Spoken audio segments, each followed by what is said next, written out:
வாசிக்கும்படியாக தெரிந்து கொண்ட வேத பகுதி மார்க்கினுடைய சுவிசேஷம், அதனுடைய 14வது அதிகாரம். மார்க் 14 அதனுடைய 3வது வசனத்தை வாசிக்கலாம். அவர் பெத்தானியாவில் குஷ்டரோகியா இருந்த சீமோன் வீட்டிலே போஜன பந்தி இருக்கையில் ஒரு ஸ்திரீ விலையேறப்பெற்ற நாளதம் என்னும் உத்தம தைலமுள்ள வெள்ளைக்கல் பரணியை கொண்டு வந்து அதை உடைத்து அந்த தைலத்தை அவர் சிரசின் மேல் ஊற்றினாள். பாருங்க, ஒரு ஸ்திரீ, தேவன் எங்க இருக்காரா? பெத்தானியாவில் இருக்கிறாரு. ஒரு ஸ்திரீ நளதம் எனக்கூடிய ஒரு உத்தம தைலத்தை ஒரு ஜாரில் எடுத்துட்டு வராப்புல. உங்களுக்கு புரிகிற மொழியில் சொல்கிறேன். ஒரு ஜாரில் எடுத்துட்டு வந்து அதை என்ன பண்ணாங்களாம்? எங்கே ஊற்றினார்கள்? சிரசின் மேல் ஊற்றினார்கள். சிரசுனா என்னது? தலை இல்லையா? யாரோட தலையில் ஊற்றியிருக்காப்புல? யாஷுவாவுடைய தலையில் ஊற்றியிருக்காங்க. ஒரு விஷயம் பதிவு செய்யப்படுகிறது. இது எப்பப்பட்ட ஒரு சூழ்நிலையில் இது நடக்குது அப்படின்னு நீங்கள் பார்த்தீங்கன்னா, தேவனுடைய மரணத்திற்கு முன்னதாக நடந்த ஒரு நிகழ்வாக இருக்கு. தேவன் இன்னும் என்ன பண்ணலை? மரிக்கலை. வழக்கமாகவே ஒரு நடைமுறை என்ன அப்படின்னா, இறந்த பிற்பாடு என்ன பண்ணுவாங்களாம்? இந்த மாதிரி வாசன திரவியங்கள் எல்லாம் வச்சு தான் அவங்களை என்ன பண்ணுவாங்க? அடக்கம் பண்ணுவாங்க. ஆனால் இங்கே தேவ சமூகத்தில் பார்த்தீங்கன்னா, நம்ம எல்லாருடைய கையிலையும் கடிகாரம் இருக்கு இல்லையா?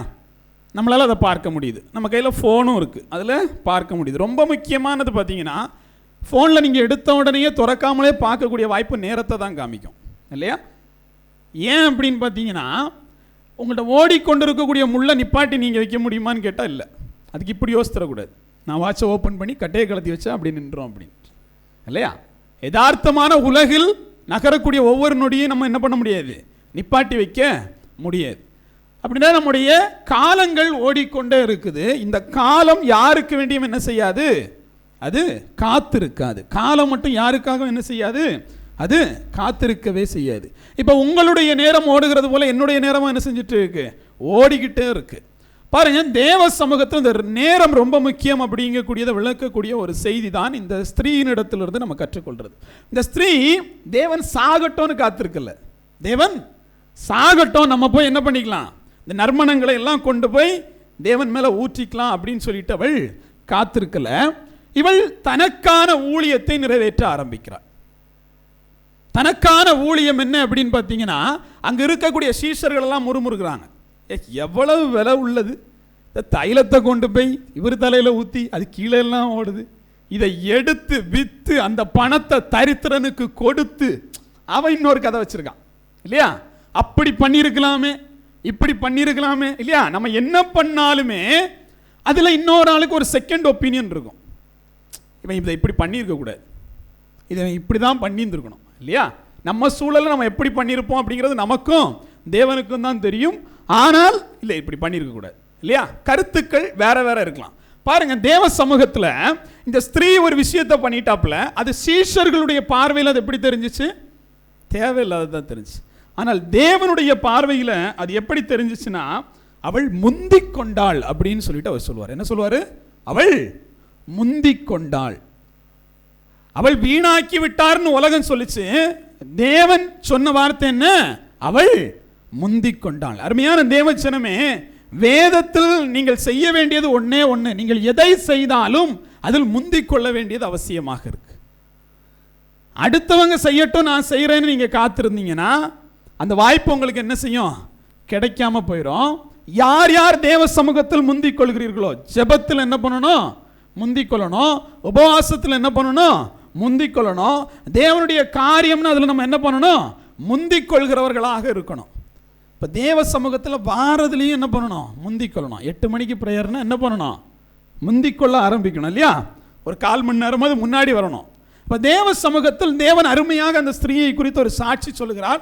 அவள் முந்திக் கொண்டாள். ஏன் அவர் இதை சொன்னார் அப்படின்னு தான் நான் யோசிக்க ஆரம்பித்தேன். எதற்காக தேவன் அந்த ஸ்திரீயை பார்த்து இவள் முந்திக் கொண்டாள் அப்படின்னு சொல்றாரு அப்படிங்கிறத நம்ம சிந்திக்கிறோம். வாசிங்க மார்க்கினுடைய சுவிசேஷம் 16வது அதிகாரம் அதனுடைய 1-2 ஆகிய வசனங்களை. மார்க் 16:1-2 ஆகிய வசனங்கள். ஓய்வு நாளாகிய மகதலேனான மரியாளும் யாக்கோபின் தாயுமாகிய மரியாளும் சாலோமோ என்பவர்களும் அவருக்கு சுகந்த விடும்படி அவைகளை வாங்கி கொண்டு வாரத்தின் முதலாம் நாள் அதிகாலையிலே சூரியன் உதயமாகிற போது கல்லனிடத்தில் வந்து, கல்லறையின் வாசல் இருக்கிற கல்லை நமக்காக எவன் புரட்டி தள்ளுவான் என்று ஒருவர் சொல்லிக் கொண்டார்கள். பாருங்க, மக்தலேனா மரியாள் அப்படிங்கக்கூடிய ஒரு ஸ்திரீ, யாக்கோபின் தாயாகிய மரியாள் ரெண்டாவது ஒரு ஸ்திரீ, அடுத்தது யாரு? சலோமே. 3 பேர் இருக்காங்க.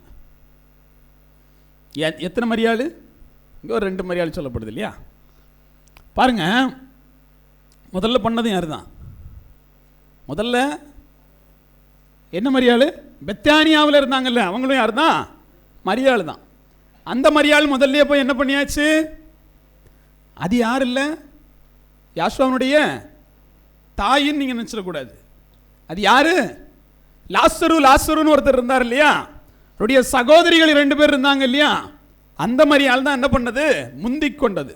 இப்போ இந்த இடத்துல தேவன் என்ன பண்ணியாச்சு? இப்போ மரித்தாச்சு. இப்போதான் முறைப்படி சிலர் செய்ய ஆரம்பிக்கிறாங்க. தேவன் மரிச்சா என்ன பண்ணணும்? அவர் உயிர் தழுவேன்லாம் சொல்லியிருக்காரு. ஆனால் இவங்க என்ன பண்ணுறாங்க? நம்ம கடமையை செய்வோன்னு சொல்லிட்டு போய் வாசனை திரவியங்களை வாங்க போகிறாங்க. வாங்க போன ஆட்களுடைய பட்டியல் தான் யாரு? மக்தலேனா மரியாள் போயிருக்காங்க, யாக்கோபின் தாயாகிய மரியாள் போயிருக்காங்க, அதே மாதிரி சலோமே போயிருக்காங்க. 3 பேரும் போய் கடைக்கு போய் எல்லா பொருளையும் வாங்கியாச்சு. ஏன்? யாசுவா என்ன பண்ணிட்டாரு? இயேசு என்ன பண்ணிட்டாரு? செத்து போயிட்டாரு. அவருக்கு என்ன பண்ண வேண்டியதாக இருக்கு? இந்த வாசனை திரவியங்களெல்லாம் வாங்கி அவரிடத்துல என்ன பண்ணணும்? கொண்டு போய் வைக்கணுங்கிறதுக்காக கடைக்கு போயாச்சு, எல்லாம் வாங்கியாச்சு. வாங்கிட்டு வரும்போது உங்களுக்கு ஒரு கவலை, கல்லறைக்குள்ளாடி வச்சிருக்காங்க. கல்லை யாரு மாற்றி தரது? கல்லை யாரு மாற்றி தரது? பாருங்க, அவர்கள் காத்திருந்த ஒரு நேரம் இருந்துச்சு இல்லையா? தேவன் சாகட்டும். ஒரு ஆள் என்ன பண்ணியாச்சு? முந்திக்கிட்டாச்சு. இவர்கள் கையில் என்ன இருக்கு? எல்லா சாதனமும் இருக்கு. கல்லறைக்கும் போயாச்சு, அங்க கல்லும் திறந்திருக்கு. சந்தோஷம். உள்ள போய் பார்த்தா யார் இல்லை? யாசுவா இல்லை. இங்க நிறைய பேர் தனக்கான ஊழியத்தை அந்த நேரத்தில் நீங்க செய்யலைன்னா, தேவன் கொடுத்த நேரத்தில் நீங்க என்ன பண்ணல, தேவ சித்தத்தை நிறைவேற்றலைன்னா, நீங்களா நினைச்சாலும் அந்த ஊழியத்தை நீங்கள் நிறைவேற்ற முடியாது. இவர்கள் ஊழியம் செய்ய தயாரானாங்களா? ஆமா தயாரானாங்க. அதற்கான பொருட்களை வாங்கி கொண்டார்களா? ஆமா வாங்கி கொண்டார்கள். ஆனால் அங்க யார் இல்லை? தேவன் இல்லை. ஊழியத்தை நிறைவேற்ற முடியல. பாருங்க, நம்முடைய வாழ்க்கையிலும் கூட நம்ம ரொம்ப தாமதமாக கீழ்ப்படிந்தாலுமே, எப்படி தாமதமாக கீழ்ப்படிதல் கூட உங்களுடைய ஆசீர்வாதத்தெல்லாம் என்ன பண்ணிடும்? அது நொறுக்கி போட்டுரும். திருப்பி நீங்கள் வாங்கவே முடியாது. ஆபிரகாம்னு ஒருத்தர் இருந்தார் பாருங்களேன், இல்லையா? ஆபிரகாம் தன்னுடைய வாழ்க்கையில் முதல் செய்த பிள்ளை என்ன தெரியுமா? விசுவாசின்னு சொன்ன பிறகு அவர் விசுவாசியாமல் போனது இல்லையா? அது கிடைச்ச ஒரு பிள்ளை தான் என்னது? இஸ்மவேல் அப்படிங்கிற ஒரு பிள்ளை பிறந்துச்சு. தேவன் என்ன சொன்னார்? நான் அவனுக்கு ஒரு பிள்ளையை கொடுப்பேன் அப்படின்னார். அவன் பிரச்சனை என்னன்னா, எனக்கு பிள்ளை பிறக்குமா? என்னுடைய மனைவிக்கு என்ன ஆயிடுச்சு? கற்பம் செத்து போயிடுச்சு, எப்படி பிள்ளை பிறக்கும் அப்படின்னு சொல்லிட்டு கடவுள் மேலே என்ன இல்லை, நம்பிக்கை இல்லை. தன்னுடைய சுயத்தினால் ஒரு விஷயத்தை செய்ய ஆரம்பிக்கிறார். தன்னுடைய சுயத்தினால் ஒரு விஷயத்தை செய்கிற போதெல்லாம் அங்கு வந்து நிற்கக்கூடிய விடைதான் என்னவா இருக்கும்? இஸ்மவேலாக இருக்கும். வந்து நிற்கக்கூடிய விடை என்னவா இருக்கும்? இஸ்மவேலாக இருக்கும். இப்போ இஸ்மவேல் பிறந்தாச்சு. அவனுடைய திட்டம் தேவ திட்டம் இல்லை, இஸ்மவேல் பிறந்தாச்சு. ஆனால் இஸ்மவேலோடு அவன் இருக்க முடிந்ததா? இல்லை. நீங்கள் தேவனுக்கு பிரியமற்ற ஒன்றை செய்தால் அதை அனுபவிக்க முடியாது. இஸ்மவேல் பிறந்தாச்சு, ஆனால் இஸ்மவேலை துரத்தி விட வேண்டிய ஒரு சூழ்நிலை ஏற்படுது. அப்ப நீங்கள் தேவ திட்டத்திற்கு மாறாக எந்த திட்டத்தை நிறைவேற்றி படைத்து கண்ணு முன்னாடி கண்டாலும் அது உங்களால் அனுபவிக்க முடியாது. ஏன்? அதை தேவன் என்ன பண்ணுவார்? உங்களை விட்டு அகற்றி போடுவார். அப்ப முதல்ல இது தேவ திட்டமா அப்படிங்கிறத நீங்க சிந்திக்கணும். தேவ திட்டம் இல்லாமல் நீங்கள் எதை செய்தாலும் அது இஸ்மவேல் தான். இன்னைக்கு இல்லைன்னா நாளைக்கு தேவன் என்ன பண்ணுவார்? அதை எடுத்து மாற்றி போடுவார். இப்ப எடுத்து மாத்தினதுக்கு அப்புறமா மறுபடி என்ன வேண்டியது இருக்கு? தேவ சமூகத்தில் காத்திருக்க வேண்டியது இருக்கு. அப்ப தாமதமான கீழ்ப்படிதல் உங்களுடைய வாழ்க்கையில் ஆசீர்வாதத்தை தராது. அது உங்களுடைய செயல்களை எல்லாம் பிரயோஜனமற்றதாக மாற்றிடும் இல்லையா? இங்க தாமதமான கீழ்ப்படிதல் நிறைய பேர்ட்ட இருக்கு. லேட்டா பண்ணலாமே, நாளைக்கு ஜெபிக்கலாமே, நாளைக்கு உபவாசிக்கலாமே இல்லையா? நாளையிலிருந்து நான் ஒழுங்கா இருப்பேன். இந்த 1ஆம் தேதி வந்துச்சு இல்லையா? ஜனவரி 1ஆம் தேதி எத்தனை பேர் தீர்மானம் இந்த வருஷம் தேவ சமூகத்தில் அவ்வளவுதான். அந்த 1ஆம் தேதி ப்ரேயர் முடிஞ்சு வீட்டில் தூங்கி எழும்பின உடனே முடிஞ்சு போச்சு. காலைல வேலைக்கு போக ஆரம்பிச்ச உடனே எல்லாம் மறந்து போச்சு இல்லையா? அன்னைக்கு ஒரு மாதிரி ஃபயராக இருந்திருப்போம். இந்த வருஷம் தேவ சமூகத்தில் ஒழுங்கா ஜெபிக்கிறோம், உபவாசிக்கிறோம், என்னுடைய ஜெபத்தின் மூலமா என் வீடு கட்டப்படும், என் பிள்ளைகள் ஆசீர்வதிக்கப்படும், முடிஞ்சு அவ்வளோதான். தூங்கி எழும்புனா எல்லாம் கலைஞ்சு போச்சு. ஏன்? ஒரு கனவு மாதிரி போயிடுச்சு. தேவ சமூகத்தில் எடுக்கப்பட்ட தீர்மானங்கள் பாருங்க.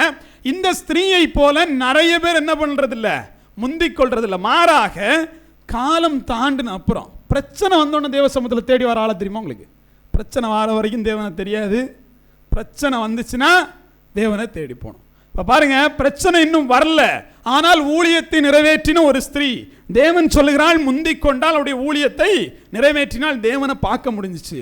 ஆனால் யார் யார் பிரச்சனைக்கு அப்புறம் தேவனை தேடுறீங்களோ, தேவைக்காக தேவனை தேடுறீங்களோ, அப்ப அங்க யார் இருக்க மாட்டான்? தேவன் இருக்க மாட்டார். நிறைய பேர் நம்ம இங்க தேவைக்காக வந்திருந்தோம்னா ஒன்றை முடிவு பண்ணிருங்க, தேவனை பார்க்கவே முடியாது. இப்போ நம்ம எதுக்காக வரணும்? தேவனுடைய சித்தத்தை நிறைவேற்ற வரணும். நீர் நடத்தும் அப்படின்னு சொல்லிட்டு வரணும். தேவனுக்கு ஐடியா சொல்லக்கூடாது இல்லையா? நீர் ஏன் இப்படி பண்ணலை, நீர் ஏன் அப்படி பண்ணலை, அடித்தா அடி வாங்கிக்கணும், அப்படி தானே?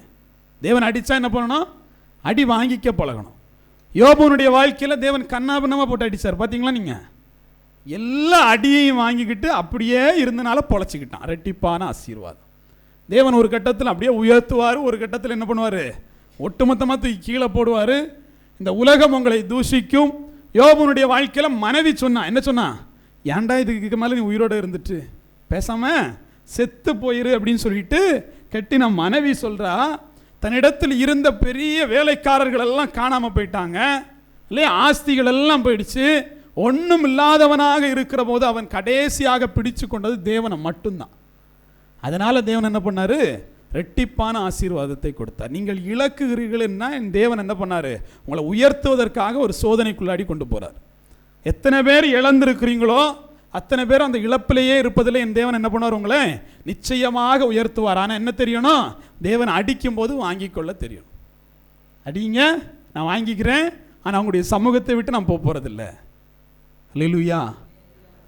எத்தனை நாள் லேட் ஆச்சு இந்த ஸ்திரீ? 3 நாள் லேட் ஆச்சு. எப்படி? எத்தனை நாள் லேட் ஆச்சு? 3 நாள் லேட் ஆச்சு.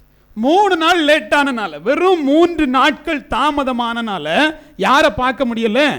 தேவனை பார்க்க முடியல. பாருங்க, தேவன் எப்பொழுது அடிக்கப்பட்டார் அப்படின்னு பார்த்தீங்கன்னா, இந்த சம்பவம் நடக்கிற போது அந்த வசனம் இப்படியாக சொல்லப்பட்டிருக்கும். அவர் பெத்தானியாவில் எப்போ இருக்கிறார் அப்படின்னு பார்த்தீங்கன்னா, பஸ்கா பண்டிகை வருவதற்கு 2 நாட்கள் அப்படின்னு சொல்லிட்டு அங்கே குறிப்பிடப்பட்டிருக்கும். எப்போவுமே இஸ்ரேலில் ஒரு பழக்கம் உண்டு, அந்த நாளை ஒரு நாளாக சொல்லுவாங்க. எப்படி? இன்னைக்கு இருக்குன்னா இன்னைக்கு ஒன்று, நான் நாளைக்கு சொல்லணும்னா 2 நாள் இருக்கும்பேன். நாளைக்கு இருக்குன்னா என்ன சொல்லுவேன்? 2 நாள் இருக்கு. அது என்ன கணக்கு? இன்னைக்கு ஒரு நாள், நாளைக்கு ஒரு நாள். அதான் பைபிளில் பல இடங்களில் குறிப்பிடப்பட்டிருக்கக்கூடிய 2 நாள் கணக்கு. அதை நீங்கள் புரிஞ்சுக்கணும். அப்படி இருக்கிற போது இன்னைக்கு சொல்லப்படுது, என்ன சொல்லப்படுது? இன்னைக்கு போய் ஸ்திரீ என்ன பண்ணுறா? தைலத்தின் மூலமாக அவருடைய சிரசில் ஊற்றியாச்சு, எல்லாம் ஓகே ஆயிடுச்சு இல்லையா? நாளைக்கு சீஷர்கள்லாம் பஸ்காவுக்காக நாம் எங்கே ஆயத்தம் பண்ண வேண்டும் கேட்குறாங்க இல்லையா? இப்போ முதல் நாள் எண்ணெய் பூசப்படுகிறது, அடுத்த நாள் பஸ்கா ஆசரிக்கப்படுகிறது. இப்போ பஸ்கா ஆசரிக்கப்பட்டாச்சு. பஸ்கா ஆசரிக்கப்படுகிற போது என்ன நடந்துச்சு? நீங்கள் போங்க, தேவனுக்காக அந்த இடத்தை ஆயத்தம் பண்ணணும்னு சொல்லும்போது அவனே உங்களுக்கு என்ன பண்ணுவான்? ஒரு இடத்தை காட்டுவான். அந்த இடத்துல என்ன பண்ணுங்க? நீங்கள் ஆயத்தம் பண்ணுங்கள். சரி, இப்போ ஆயத்தம் பண்ணியாச்சு. தேவ சமூகத்தில் ஒரு வசனத்தை வாசிங்க. மார்க்கனுடைய சுவிசேஷம் 16வது அதிகாரம் அதனுடைய 4வது வசனத்தை வாசிங்க. அந்த கல் மிகவும் பெரியதா இருந்தது. அவர்கள் ஏறிட்டு பார்க்கிற போது அது தள்ளப்பட்டிருக்க கண்டார்கள். பாருங்க, தேவ சமூகத்தில் ஒரு தடை இருக்குதுன்னா அது எது வரைக்கும் இருக்கும் தெரியுமா? தேவன் உங்களோடு இருக்கிற வரைக்கும் இருக்கும். சிரமமான பாதை எப்போ இருக்கும் தெரியும்ல? அந்த பக்கத்தில் உங்களுக்கு ஏதோ பிரயோஜனம் இருக்குன்னா அந்த பாதை எப்படி தான் இருக்கும்? கொஞ்சம் சிரமமாக தான் இருக்கும். ரொம்ப லெகுவாக இருக்குன்னா நீங்கள் ஒன்றும் புரிஞ்சுக்கணும், கல்லெல்லாம் மாற்றி வச்சுருக்காங்க இல்லையா? தேவன் அவ்வளோ ஈஸியாக விட மாட்டார் இல்லையா வாழ்க்கையை? அப்போது சிரமங்கள் எல்லாம் தகர்க்கப்பட்டு இருக்கிற போதே ஒரு அடையாளத்தை நீங்கள் புரிஞ்சுக்கணும், அங்கே யாரும் இல்லை, தேவன் இல்லை. அப்போ தேவனை காண்பது என்பதே சில சிரமங்களின் ஊடாக தான் நீங்கள் பார்த்தாகணும். காலையில் எழும்பி தான் ப்ரேயர் பண்ணி ஆகணும் இல்லையா? அதிகாலையில் காத்திருப்பது என்பது கொஞ்சம் கடினமானது தான். ஆனால் என்ன பண்ணி ஆக வேண்டியது இருக்குது? அதிகாலையில் எழும்பியாக வேண்டிய தேவை இருக்குது. பாருங்கள், இங்கே தேவ சமூகத்தில் தேவன் என்ன பண்ணியாச்சு? முதலாவது இந்த பஸ்கா பண்டிகைக்காக ஆயத்தம் பண்ணியாச்சு இல்லையா? அதனுடைய 14வது வசனம் 29 ஒரு ஆள் வாசிங்க. 14:29. அதற்கு பேதுரு, உமது நிமித்தம் எல்லாரும் இடரல் அடைந்தாலும் நான் இடரல் அடையேன் என்றான். இது எப்போ உள்ள சம்பவம் தெரியும் இல்லையா? நம்மால் என்ன பண்ணியாச்சு? முதல் நாள் பஸ்காவை ஆசரிச்சாச்சு. பஸ்காவுக்காக ஆயத்தம் பண்ணுங்கன்னு சொன்னாச்சு. இன்னும் சாப்பிடல. அவ ஆயத்தம் பண்ணுங்கன்னு சொன்னாச்சு. சொன்னதுக்கு பிற்பாடு தேவன் என்ன சொல்றாரு? சீஷர்கள் எல்லாம் கூட்டியாச்சு. எங்க போறாங்க? ஒலிவ மலைக்கு போறாங்க. ஒலிவ மலையில் நடக்கக்கூடிய சம்பவம் தான் என்னதுன்னா, நீங்க என்ன பண்ணுவீங்க? என் நிமித்தம் இடல் அடைவீங்க. இவன் சும்மா இருந்திருக்கலாம். யாரு? நம்மளால சும்மா இருந்திருக்கலாம். இப்படியே ஒரு கோஷ்டி இருக்கும், பார்த்துருக்கிறீங்களா? அவன் போயிட்டு எல்லாரும் இடல் அடைந்தாலும் நான் இடல் அடைய மாட்டேன், நான் உண்மை என்ன பண்ண மாட்டேன், விட்டு விடவே மாட்டேன் அப்படின்னு எல்லாரும் ஆனாலும் நான் வரும். அப்பதான் தேவன் முடிவு பண்ணுவார். ராசா, சேவல் என்ன பண்ணும்? 2 தரம் கூவதற்கு முன்னதாக நீ 3 முறை என்னை மறுதலிப்பாய் இல்லையா? சேவல் 3 முறை கூச்சா? 2 முறை. கரெக்டு தானே? சேவல் 2 முறை கூவதற்கு முன்னாடி நீ என்னை 3 முறை மறுதலிப்பாய். இவன் நினைச்சிருப்பானா? இது அமைதியாக இருந்திருந்தா இது கிடைச்சிருக்காது. இந்த வாய் சரியில்லாததான். தேவ சமூகத்தில் நான் பண்ணுவேன்னு ஒப்பு கொடுத்துட்டீங்கன்னா என் தேவன் சில தடையை கொண்டு வருவார், சில பிரச்சனையை கொண்டு வருவார் இல்லையா? இப்ப பேதுரு தேவ சமூகத்தில் சொல்றான், என்ன நடந்தாலும் நான் என்ன பண்ண மாட்டேன் தேவனை. அப்ப தேவன் பார்க்குறான், இவன் சொன்னது உண்மையா இல்லையா, சோதிப்போமே அப்படின்னு சொல்றாரு. அவன் என்ன பண்ணியிருந்திருக்கலாம்? தேவன் தான் இப்படி சொல்லியிருக்காரு, நம்ம என்ன பண்ணணும்? தேவனுக்கு இடரெல்லாம் இருக்கக்கூடாதுன்னு. ஆனால் என்ன நடந்துச்சு தெரியுமா? அவரை சிலுவையில் அடிக்கிற போது அப்படியே ஒரு வேலைக்காரி அப்படியே திரும்பி, இந்த இவனும் அவர் கூட இருந்ததை நான் பார்த்தேன், நம்மளால கண்ணை முழிச்சிட்டு ஐயோ நான் இல்லைப்பா அப்படின்ட்டான். 2வது மறுபடியும் அதே மனுஷி அதே ஸ்திரீ திரும்பி பார்த்து, இல்லை இல்லை இது தேவனோடு இருந்தது இவன் தான்.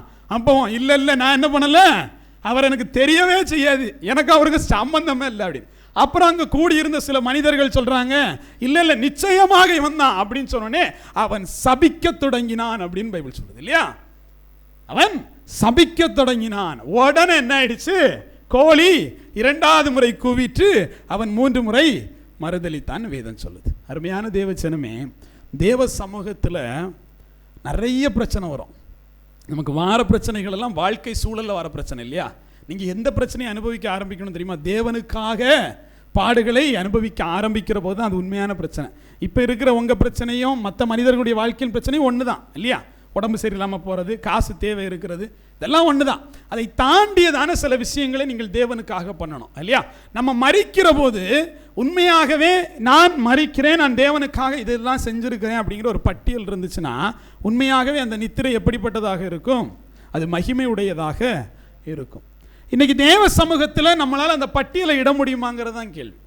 நான் என்னுடைய வாழ்க்கை ஜீவிதத்தில் இதெல்லாம் தேவனுக்காக செய்திருக்கிறேன், நான் தேவனுக்காக இவ்வளோ அவமானம் பட்டிருக்கேன், தேவனுடைய ஊழியத்திற்காக நான் இதெல்லாம் பண்ணியிருக்கேன் அப்படின்னு நம்மளால யாராலும் சொல்ல முடிஞ்சிச்சுன்னா உண்மையிலேயே நீங்கள் என்னதான் ஆசீர்வதிக்கப்பட்டவர்கள் தான். இந்த இடத்துல ஒலிவமலையில் இந்த சம்பவம் நடக்குது. அதை முடிச்சுட்டு அடுத்து எங்கே போகிறாரு? கெத்சமேன் தோட்டத்துக்கு போகிறார் இல்லையா? கெத்சமேன் தோட்டத்தில் தான் அவருடைய சீஷர்கள் எல்லாம் கூப்பிட்டு பக்கத்தில் வச்சுக்கிட்டு, எல்லாரையும் கூப்பிடல இல்லையா, ஒரு 3 பேரை மட்டும் கூப்பிட்டுப்பாரு. அந்த 3 பேர் யாருன்னு நம்ம பார்ப்போம். 3 பேரை மட்டும் கூப்பிட்டு வச்சுக்கிட்டு இவர் என்ன பண்ணுறாரு? மறுரூப மலையில் இருக்கிறாரு. உங்கள்கிட்ட 1 மணி நேரம் ப்ரேயர் பண்ணுங்க அப்படிதான் கேட்டார். என்ன கேட்டார்? 1 மணி நேரம் ப்ரேயர் பண்ணுங்க. இன்னைக்கு நம்ம கேட்குறோம் இல்லையா, சபையில் இருக்கக்கூடியவர்கள் 1 மணி நேரம் ப்ரேயர் பண்ணுங்க அப்படிங்கிற மாதிரி தேவன் தன்னுடைய சீஷ இடத்துல இந்த 1 மணி நேரம் ரொம்ப தொல்லையாக தான் இருந்திருக்கு போல. அவங்கள்ட்ட போய் 1 மணி நேரம் நீங்கள் ப்ரேயர் பண்ணுங்கன்னா அவர் போயிட்டு திருப்பி வந்து பார்த்தா தூங்கிட்டு இருக்கான். திருப்பியும் வந்து 1 மணி நேரம் விழித்திருக்க கூடாதா? போயிட்டு திருப்பி வந்து பார்த்தா தூங்கிட்டு இருக்கான். திருப்பி 1 மணி நேரம் திருப்பி வந்து, நீ வேணாம், நீ எலும்பு, எல்லாம் முடிஞ்சாச்சு, கிளம்பு அப்படின்ட்டார் இல்லையா? நீ தூங்கினது போதும், கிளம்பு, டைம் ஆயிடுச்சு அப்படின்ட்டார். பாருங்க, தேவ சமூகத்தில் நாம் விழித்திருக்க வேண்டும். ஏன்னா தேவன் குறித்த நேரம் நமக்கு தெரியாது. தேவன் எந்த நேரத்தை நமக்காக குறித்து வைத்திருக்கிறாருன்னு என்ன செய்யாது, நமக்கு தெரியாது. இந்த இடத்துல நீங்கள் ஒன்றை சிந்தித்து பார்க்கணும். உங்களுடைய வாழ்க்கையில் இந்த நேரத்தில் நீங்கள் செயல்பட்டாலும் உங்களுக்கு ஆசீர்வாதம் தேவன் வச்சிருக்காருங்களே. நாளை காலையில் 5 மணிக்கு ப்ரேயர் பண்ணுறவங்களுக்கு ஆசீர்வாதம், நீங்கள் நினைக்கிறது நடக்கும். இப்படி சொல்லிட்டாருன்னா எல்லாரும் 5 மணிக்கு போவீங்க, அப்படி தானே? அதுதான் பிரச்சனை. அப்போ என் தேவன் மனசில் வச்சுக்கிறாரு 5 மணிக்கு போகிறவங்க. இப்போ 5 மணிக்கு பேர் போட்டவங்க நல்லா நிம்மதியாக தூங்கிட்டு இருப்பீங்க. சப்ஸ்டியூட்டாக ஒரு அளவு விடுவீங்க. சப்ஸ்டியூட்டு எப்படி? எனக்கு கை கால் வலியாக இருக்குது, நீ போய் ஆட்டம் ஆடு அப்படின்னு சொல்லிட்டு ஒரு ஆளை அனுப்பி விடுறது.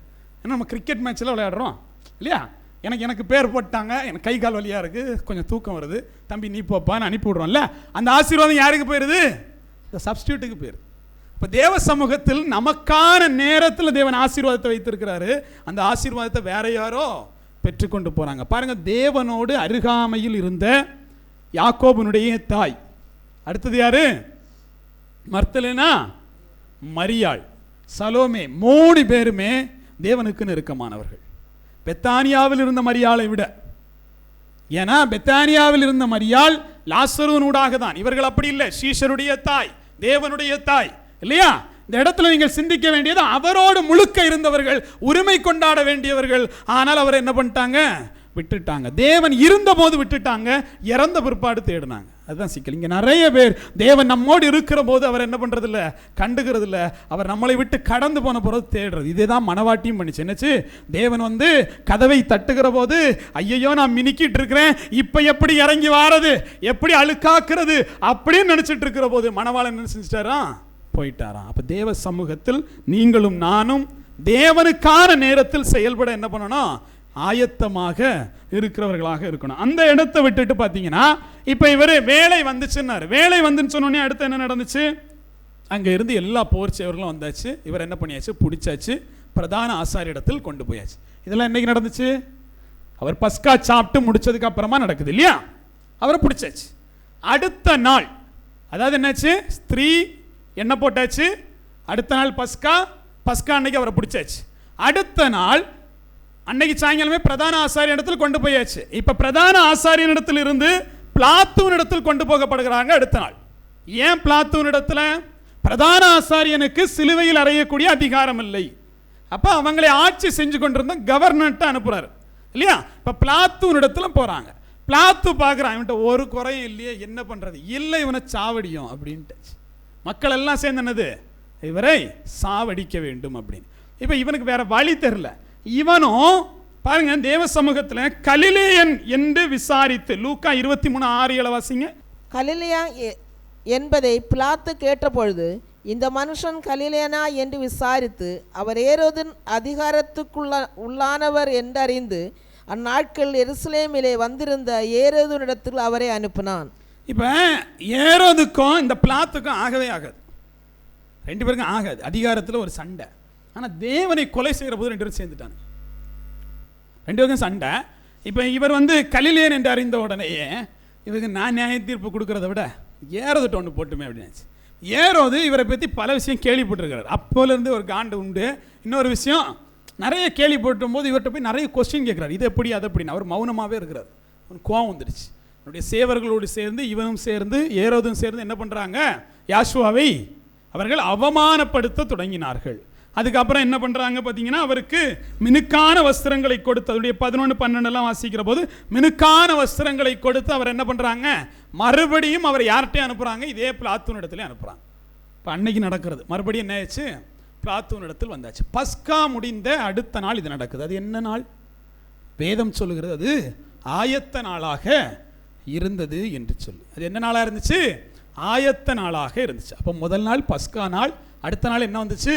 அது ஆயத்த நாளாக இருந்தது. அந்த ஆயத்த நாளில் தான் இந்த பிலாத்து இப்போ என்ன முடிவு பண்ணுறான்?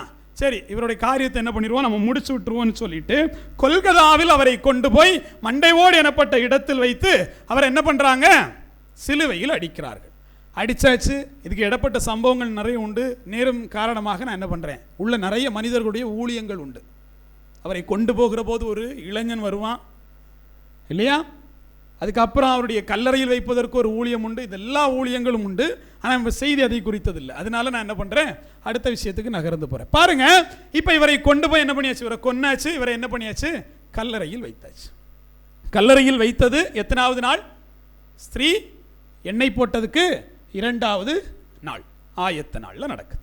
3வது நாள் என்ன நாளாக இருந்துச்சு? அது ஓய்வு நாளாக இருந்துச்சு. பாருங்க, தேவனுடைய சமூகத்தில் வந்திருக்கக்கூடிய தேவ பிள்ளைகள் ஒன்றை புரிஞ்சுக்கணும். நம்ம தேவனை தேடக்கூடியது எந்த நாள் அப்படிங்கிறத நீங்க புரிஞ்சுக்கணும். இந்த இடத்துல தேவன் கொண்டு போகப்பட்டார், அடிக்கப்பட்டார், அவர் அடக்கம் பண்ணப்பட்டார். அடுத்த நாள் என்னவாக இருந்துச்சு? ஓய்வு நாளாக இருந்துச்சு. ஓய்வு நாள் யாரும் எதுவும் பண்ணக்கூடாதான். என்ன பண்ணக்கூடாது? யாரும் எதுவும் பண்ணக்கூடாது. நம்ம வாசித்தோம் இல்லையா? இந்த ஸ்திரீகள் எப்போ போனாங்கன்னு வாசிங்க, அதை ஒருக்கா கூட ஓய்வு நாளான பின்பு மகனே மரியாளும் யாக்கோபின் தாயாகிய மரியாளும் சலோமோ என்பவளும் அவருக்கு சுகந்த வாசனை இடும்படி அவைகளை வாங்கி கொண்டு. பாருங்க, ஓய்வு நாளுக்கு பின்பு. அப்ப என்னாச்சு? 3 நாள் ஆயிடுச்சு. 3 நாள் முடிஞ்ச பிறகு நம்மளால எங்க போறாப்ல? தேவனை தேடி. மொத்தம் 3 நாள் தான் லேட்டு. எத்தனை நாள் தான் லேட்டு? 3 நாள் தான் லேட்டு. தேவ சமூகத்தில் இந்த 3 நாள் லேட்டுங்கிறது எதன் மூலமாக நடக்கும் தெரியுமா? வழக்கமாக 3 நாள் லேட்டு எது மூலமாக நடக்கும்? யாருக்கெல்லாம் யோனாவை தெரியும்? யோனா தெரியும் இல்லையா? யோனா எத்தனை நாள் மீனின் வயிற்றில் இருந்தார்? வாசிங்க பார்ப்போம். 1வது அதிகாரம் அதனுடைய 17வது வசனம். யோனாவை விழுங்கும்படி ஒரு பெரிய மீனை ஆயத்தப்படுத்தி இருந்தார். அந்த மீன் வயிற்றிலே யோனா ராப்பகல் 3 நாள் இருந்தான். பாருங்க, இப்ப யோனாவுக்கு 3 நாட்கள் ஒரு தண்டனை கொடுத்தார். எதனால கொடுத்தாரு? கீழ்ப்படியாமையின் நிமித்தமாக அவனுக்கு ஒரு தண்டனையை கொடுக்கிறார். பாருங்க, நீங்கள் தேவ சமூகத்தை விட்டு விலகுவதற்கு ஒரே காரணம் அது கீழ்ப்படியாமை தான். இல்லைன்னா அந்த ஊழியம் நிறைவேற்றியிருப்பாரா இல்லையா? யோனா நிறைவேற்றியிருப்பார். அப்போ உங்களுடைய ஊழியம் தட்டி கழிக்கப்படுகிறது என்று சொன்னால் நீங்கள் தேவ சமூகத்தை விட்டு என்ன பண்ணிட்டீங்க? விலகி நிற்கிறீங்க, தூரமாக நிற்கிறீங்க. அதனால உங்களுக்கான ஊழியத்தை இன்னொருவரை கொண்டு என் தேவன் என்ன பண்ணிடுவார்? நிறைவேற்றிட்டு போயிடுவார். பாருங்க, இந்த இடத்துல யோனா கீழ்ப்படியாமல் இருந்தான். யோனாவை எங்கே போக சொன்னார்? நினிவேக்கு. எங்கே போனா? தர்சிஸுக்கு போனா. நினிவேங்கிறது பெரிய நகரம் இல்லையா? இப்போ பாருங்க, இவன் மீனின் வயிற்றில் 3 நாள் போயிட்டான். போயிட்டு வந்த பிற்பாடும் அவனுடைய சுயத்தை நிறைவேற்ற முடிஞ்சிச்சா? இல்லை. திமிங்கலம் கொண்டு வந்து கக்கிடுச்சு இல்லையா? மறுபடி தேவன் என்ன சொன்னார்? அவன் எந்த 3 நாட்கள் திமிங்கலத்தின் வயிற்று இருந்தாலோ அதே மாதிரி ஒரு 3 நாள் தண்டனை கொடுத்தாரு. நீ 3 நாள் பிரயாணப்பட்டு எங்கே போ? நினிவேக்கு போ. போயிட்டு அங்கே போய் என்ன பண்ணணும்? என்ன வேலை கொடுத்தாரோ அதை செய்யின்ட்டார். இப்போ அநேகர் தேவ சமூகத்தில் இந்த 3 நாட்கள் தாண்டி போகிறனால உங்கள் மீது வைத்திருக்கக்கூடிய சித்தம் மாறி போயிருது. யோனா மேலே ஒரு சித்தம் வச்சுருந்தார். நீ போய் கடிந்து அங்கே உரை, உனக்கு நீ சொன்னது நடக்கும். இப்போ யோனா போயிட்டான். சொன்னது நடந்துச்சா? நடக்கலை. சொன்னது நடக்கலை. யோனாட்ட முதல்ல சொன்னார், நீ போ, சொன்னது நடக்கும்னாரு. இப்போ அவன் தேவ சமூகத்தை விட்டு விலகி போனான். மறுபடியும் அதே ஊழியத்தை கையில் கொடுத்தாரு. அவன் போய் சொன்னான், ஆனால் நடக்கலை. அந்த ஜனங்கள் என்ன பண்ணிட்டாங்க? மனம் திரும்பிட்டான். உலகத்திலேயே மனம் திரும்புறதுக்காக அழுத ஒருத்தன் அது யோனா தான். ஐயோ, மனம் திரும்பிட்டாங்களே, அவன் ரொம்ப கஷ்டப்பட்டான். ஏன்? நான் சொன்னது நடக்கலையே. நான் இந்த ஜனத்திட்ட போய் நான் எச்சரித்து கடுந்துரைத்து நீ எல்லாம் செத்து போயிடுவேன்ட்டேன். இவன் எல்லாம் உபவாசம் இருந்து ஜெபித்து என்ன பண்ணிட்டான்? விடுதலையை பெற்றுக்கொண்டான். உண்மையாகவே நீங்கள் பைபிள் தேடி வாசிங்க, இப்படி ஒருத்தனை பார்க்க முடியாது. உட்கார்ந்து வைப்பார், என் உயிரை எடும். உண்மையிலேயே நீங்களும் நான் எல்லாம் கடவுளாக இருந்தால் உயிரை எடுத்து விட்டுருவோம். எதுக்கு ஒன்று அனுப்புனேன்? எதுக்கு?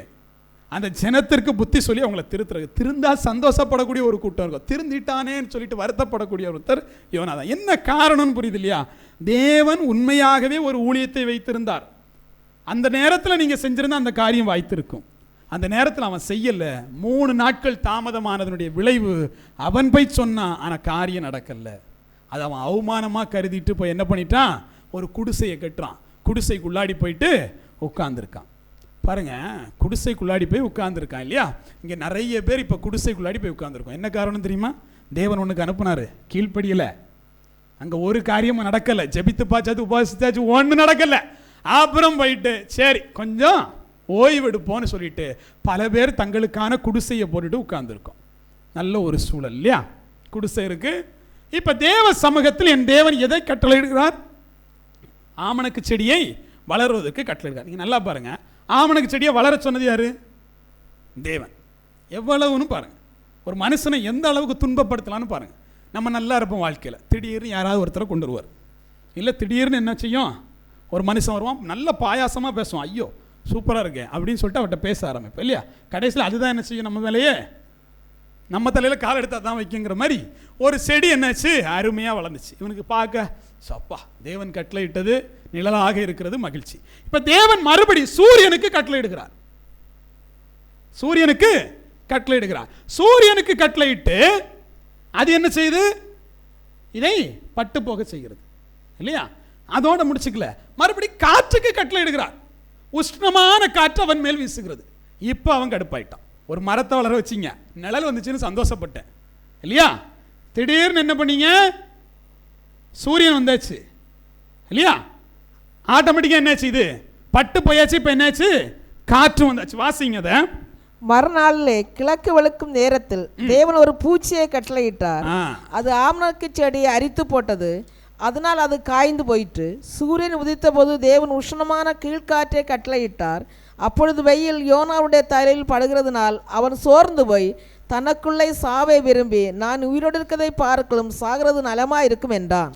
பாருங்க, தேவ சமூகத்தில் ஒரு 3 வேலையை பண்றாரு. முன்ன ஆமணக்கு செடிக்கு கட்டளையிட்டாரு, ரெண்டாவது என்ன பண்ணிட்டாரு, பூச்சிக்கு கட்டளையிட்டாரு, ஆமணக்கு செடி போச்சு. அடுத்து என்னாச்சு, வெயிலேக்கில் இருந்த காற்று, உஷ்ணமான காற்று வந்துச்சு இல்லையா. இப்போ தேவ சமூகத்தில் தேவனுடைய விருப்பம் இல்லாமல் எங்கேயோ போய் இருப்பீங்க இல்லையா, அங்கே நிறைய விஷயம் கிடைச்ச மாதிரி இருக்கும். தேவ சமூகத்துக்கு விலகிற போது நிறைய விஷயம் கிடைச்ச மாதிரி இருக்கும். ஆனால் கிடைச்சதெல்லாம் காணாமல் போயிடும் இல்லையா. என் தேவன் தான் ஒரு காணல் நீரை போல் அது எல்லாத்தையும் கட்டளையிடுகிறார். ஆனால் அது என்ன செஞ்சிருது, மறைஞ்சு போயிடுது. அப்போ தேவ சமூகத்தை விட்டு விலகிறதுக்கு முன்னாடி ஒரு தடவைக்கு 100 தடவை என்ன பண்ணணும், யோசிக்கணும். இங்கே வந்திருக்கக்கூடிய தேவ பிள்ளைகள் இன்னைக்கு தேவ சமூகத்தில் எதுவுமே நடக்கலைன்னு நினைக்கிறீங்கன்னா நீங்கள் என்ன பண்ணீங்க, தேவன் கொடுத்த நேரத்தில் அதை செய்கிறதில்ல, உங்கள் விருப்பப்படி செஞ்சுட்டு இருக்கிறீங்க. அதனால நீங்கள் தேவனையும் காண முடியல, உங்களுடைய வாழ்க்கையில் என்ன செய்யலை, எதுவுமே நடக்கலை. இப்போ யோனாவுக்கு என்ன தான் வரும், நம்மளை மாதிரி எரிச்சல் தான் வந்துச்சு. யோனாவுக்கு என்ன வந்துச்சா, எரிச்சல். அதுக்கப்புறம் யோனாவை பற்றி எங்கேயாவது வாசித்துருக்கிறீங்களா? எரிச்சலோடையே முடிஞ்சு போச்சு அவருடைய வாழ்க்கை. இன்னைக்கு பலர் தேவ சமூகத்தில் எரிச்சலோட உட்கார்ந்துக்கிட்டு இருக்கோம். யார் மேலே எரிச்சல், தேவன் மேலே எரிச்சல், சபை மேலே எரிச்சல், ஊழியர் மேலே எரிச்சல். காரணம் என்ன, எதுவுமே நடக்கல இல்லையா. வாசிங்க. அப்பொழுது தேவன் யோனாவை நோக்கி நீ ஆமணக்கு நிமித்தம் எரிச்சலா இருக்கிறது நல்லதோ என்றார். அதற்கு அவன் நான் மரண பரியந்தம் எரிச்சலா இருக்கிறது நல்லதுதான் என்றான். இப்போ தேவன் கேட்குறாரு, எரிச்சலா இருக்குது நல்லதான்னு. அவர் பதில் சொன்னான் பாருங்க, சாகிற வரைக்கும் எரிச்சலாக இருக்குது நல்லது தான் அப்படின்னு. இப்போ பல பேர் இங்கே சாகிற வரைக்கும் எரிச்சலை விரும்பி பெற்றுக்கொண்டவர்கள் இருக்கிறீர்கள் இல்லையா. அப்போ நம்ம தேவ சமூகத்தில் ஒன்றை புரிந்து கொள்ளணும், எப்போ தேவன் உங்களை கூப்பிடுறாரோ அப்போ அது செய்ய நம்ம இடத்துல என்ன இருக்கணும், பொருள் இருக்கணும், எண்ணெய் இருக்கணும் இல்லையா. எண்ணெய் இருந்துச்சு, மரியாள் போய் என்ன பண்ணாங்க, ஊற்றினாங்க. இப்போ நிறைய பேர்கிட்ட எண்ணெய் இல்லை. 10 கன்னிகைகள் தேவனை பார்ப்பதற்காக என்ன பண்ணாங்களா, புறப்பட்டு போனார்கள். அதில் எத்தனை பேர் புத்தி உள்ளவர்கள், 5 பேர் புத்தி உள்ளவர்கள், 5 பேர் புத்தி அற்றவர்களாக இருந்தார்கள். பாருங்க, புத்தி இல்லாதவன்ட்ட நீங்க ஜாக்கிரதையா இருக்கணும். புத்தி இல்லாதவன்ட்ட நீங்க ஜாக்கிரதையா இருக்கணும். தேவன் வருகிறார் என்று சொல்லி அறிவிக்கப்பட்டது. இப்பதான் இவன் என்ன பார்க்கிறான், எங்களுடைய தீவெட்டிகள் அணைந்து போகிறது, உங்களிடத்திலிருந்து கொஞ்சம் எண்ணெயை தாங்க. இவனை நம்பக்கூடாது. ஏன், ஒழுங்கா எரிஞ்சிட்டு இருப்பீங்கல்ல, உங்களையும் உள்ள போட மாட்டான். உங்கள்கிட்ட கொஞ்சம் தாங்கன்னு கேட்டு நீயும் போவேனா நானும் போவேனான்னு மாற்றி விட்டுருவான். அதனால அவன்கிட்ட கொஞ்சம் ஜாக்கிரதையாக இருக்கணும். அவங்க ரொம்ப ஜாக்கிரதையாக இருந்தாங்க. அந்த 5 கன்னிகைகள் என்ன சொன்னாங்க தெரியுமா, யார் விற்கிறார்களோ அங்கே போய் வாங்கிக்கோங்க, நான் விற்கிறதுக்கு வரல இல்லையா, நான் தேவனுக்கு கொடுக்க வந்திருக்கேன். என்னுடைய தாளந்தை நான் விற்பதற்காக கொண்டு வரவில்லை, இந்த எண்ணெயை நான் விற்பதற்காக கொண்டு வரவில்லை. அங்கே சீஷர்கள் என்ன சொன்னாங்க, இந்த எண்ணெயை விற்றிருந்தால் தரித்திரருக்கு உதவி இருக்கலாமே, நான் விற்கிறதுக்கு கொண்டு வரல, என்ன நான் எதுக்கு கொண்டு வந்திருக்கேன், தேவனை மகிமைப்படுத்த கொண்டு வந்திருக்கேங்கிறனால இந்த புத்தி உள்ள கன்னிகள் என்ன பண்ணாங்க, தேவனோடு போனாங்க. மற்றவங்களாம் என்ன பண்ணாங்க, எண்ணெய் வாங்க போனாங்க. இங்கே பல பேர் தேவன் வருகிற போது எண்ணெய் இல்லை இல்லையா. தேவன் இருக்கிற போது யார் கையில் எண்ணெய் இல்லை, யாக்கோபனுடைய தாயாகிய மரியாளுடைய கையில் என்ன இல்லை, எண்ணெய் இல்லை. மக்தலேனா மரியாள் இடத்துல என்ன இல்லை, எண்ணெய் இல்லை. சலோமி இடத்துல என்ன இல்லை, எண்ணெய் இல்லை. ஆனபடினால் என்ன இல்லை, தேவனை காண முடியல. அப்ப எண்ணெய் இருக்கணும். எண்ணெய் இருந்தால் தான் நம்ம என்ன பண்ண முடியும், தேவ சமூகத்தில் போக முடியும். இது தேவன் இல்லாத பிறகு அங்கே போய் எண்ணெயை வாங்கிட்டு வந்தா என்ன, வரலன்னா என்ன. இப்போ எண்ணெய் கையில் வந்த பிறகு தேவனை தேடுறது. தேவன் என்ன சொன்னாரா, நான் உங்களை அறியேன் என்று சொன்னதாக வேதம் சொல்கிறது. அருமையான தேவச்சனமே, 2 பேருமே தேவனுக்கு ஊழியம் செய்யணும்னு முடிவு பண்ணிட்டாங்க. 2 பேருமே தேவனுக்காக தான் வந்தாங்க. யார், இந்த மரியாளும் சரி, அந்த 3 பேருமே சரி. ஆனால் இங்கே நேரம் ரொம்ப முக்கியமானதாக இருக்கிறது. தேவனை காண வேண்டும்னு அதுக்கு ஒரு நேரம் இருக்குது. உங்கள் நேரத்தில் நீங்கள் தேவனை பார்க்க முடியாது. தேவன் கொடுக்கக்கூடிய நேரத்தில் தான் நீங்கள் என்ன பண்ண முடியும், தேவனை பார்க்க முடியும். அப்படின்னா நம்ம எதுக்கு பழகணும், தேவ சமூகத்தில் உட்காரக்கூடிய அந்த பக்குவம் வேணும். லூக்கா 10:39 வாசிங்க. இந்த மரியாள் யாருன்னு பார்ப்போம். அவளுக்கு மரியாள் எனப்பட்ட ஒரு சகோதரி இருந்தாள். அவள் யாஷோவின் பாதத்திற்கே உட்கார்ந்து அவருடைய வசனத்தை கேட்டுக்கொண்டிருந்தாள். பாருங்க, இவளுக்கு ஏற்கனவே ஒரு பழக்கம் இருக்கு. என்ன பழக்கம் இருக்கு, தேவ சமூகத்தில் உட்கார்ந்து இருப்பது அவளுடைய பழக்கமாக இருந்துச்சு. அவள் பற்பல காரியங்களை குறித்து என்ன பண்றதில்ல, கவலைப்படுறதில்ல. இன்னைக்கு தேவனுக்கு மனவாட்டி எப்படி தேவைப்படுது தெரியுமா, பல காரியங்களை குறித்து கவலைப்படுகிறவர்கள் தேவனுக்கு தேவையில்லை. தேவ சமூகத்தில் உட்கார்ந்து இருக்கிறவங்க தான் தேவை. தேவன் அவளை குறித்து என்ன சாட்சி கொடுத்தாருன்னா, தேவையானது ஒன்று, தன்னை விட்டு எடுபடாத நல்ல பங்கை அவள் தெரிந்து கொண்டாள். எத்தனை பேர் உலக காரியங்களை குறித்து கவலைப்படுறீங்களோ நீங்கள் தேவனை பார்க்க முடியாது. தேவனை பார்க்கணும்னு நீங்கள் முடிவு பண்ணிட்டீங்கன்னா உலக காரியங்கள் எல்லாம் ஒதுக்கி வச்சுட்டு தேவ சமூகத்தில் உட்கார பழகணும் இல்லையா? உலகத்திற்கும் தேவனுக்கும் ஊழியம் செய்வது இது கூடாத காரியம். அப்போ தேவனுக்கு ஊழியம் செய்யணும்னு முடிவு பண்ணிட்டீங்கன்னா உலக காரியங்களை என்ன பண்ணணும்?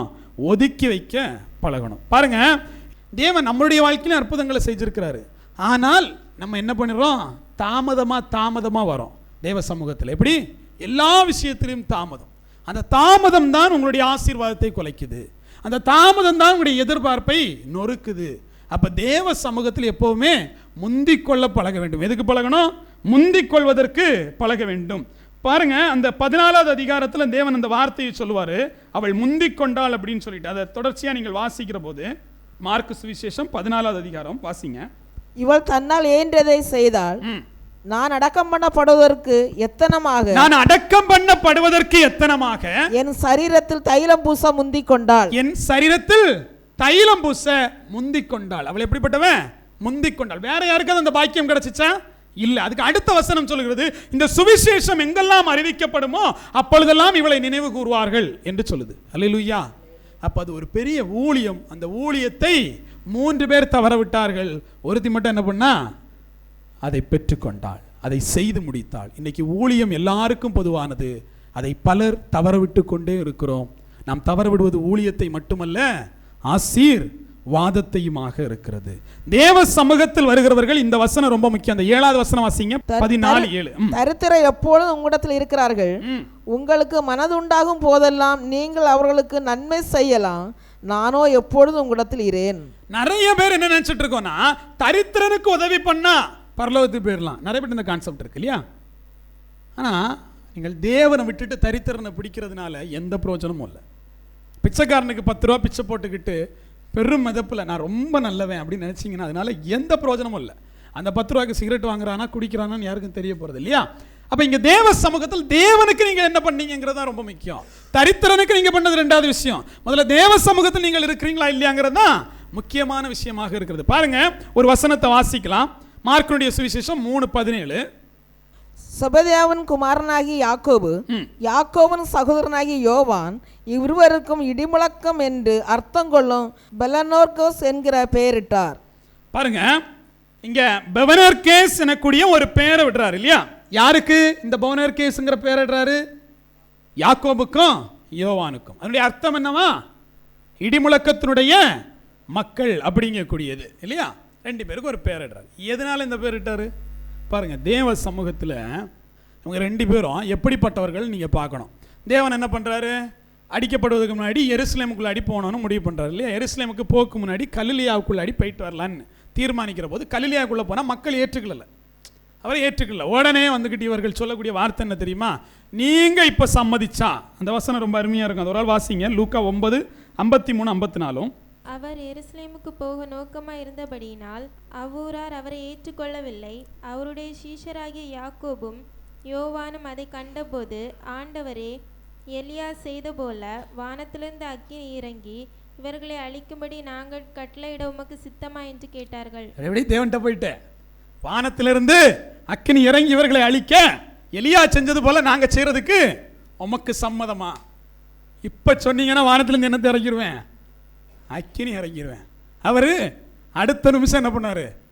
அவர்களை கடிந்து கொண்டார். என்னத்துக்கு வந்திருக்கேன்னு தெரியணும் இல்லையா? என்ன ஊழியம் செய்ய வந்திருக்கேன்னு தெரியணும். இங்க பலருக்கு என்ன பிரச்சனை தெரியுமா?